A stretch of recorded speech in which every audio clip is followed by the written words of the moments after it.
Hey everyone, Ben Belack here, Beverly Hills Super Realtor, here with your mortgage minute or two. 8. We'll make it 5. Everyone wants to know if forbearance plans will lead to a tsunami of foreclosures. Well, today I'm going to break it down.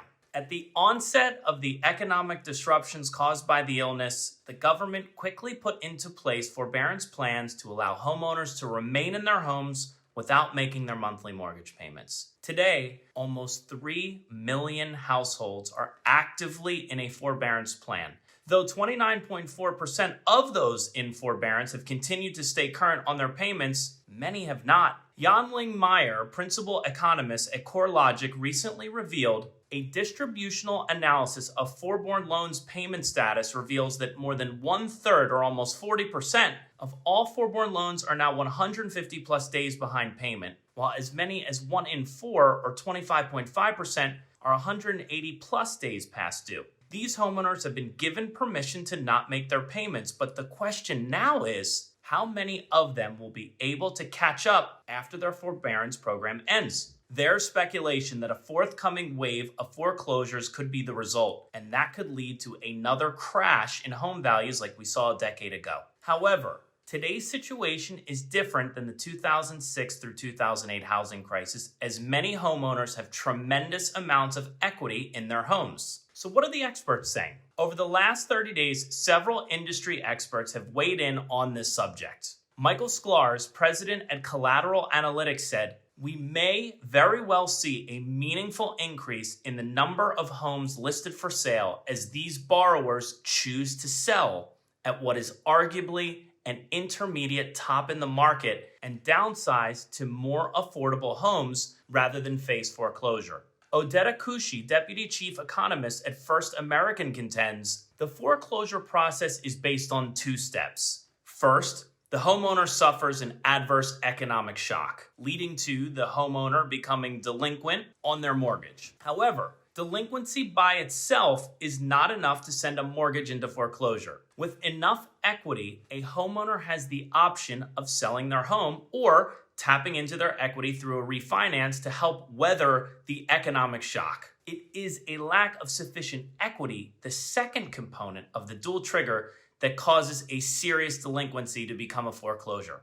Don Layton, senior industry fellow at the Joint Center for Housing Studies of Harvard University, said, "With a greater cushion of equity, troubled homeowners have dramatically improved options. A greater ability to access funding like home equity lines, to keep paying monthly expenses until family finances might recover, improved ability to qualify for and support a loan modification, and, if push comes to shove, the ability to sell the home and monetize their increased net worth while reducing monthly payment obligations." So, what should lenders and servicers expect? A large number of foreclosures or only a modest increase? I believe the latter. With today's positive equity situation, many homeowners will be able to use a loan modification or refinance to stay in their homes. If not, some will go to foreclosure, but most will be able to sell and walk away with their equity. So there lies the question.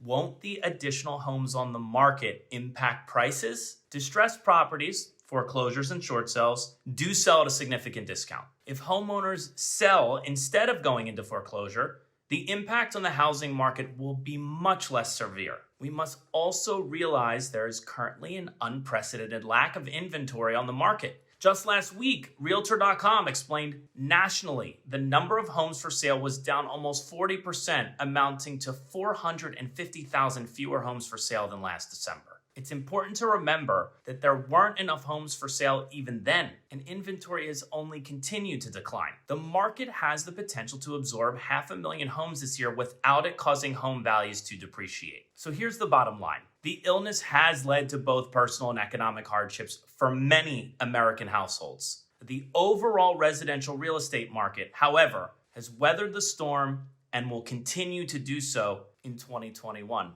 I'm Ben Belack, Beverly Hills Super Realtor, and this was your Mortgage Minute.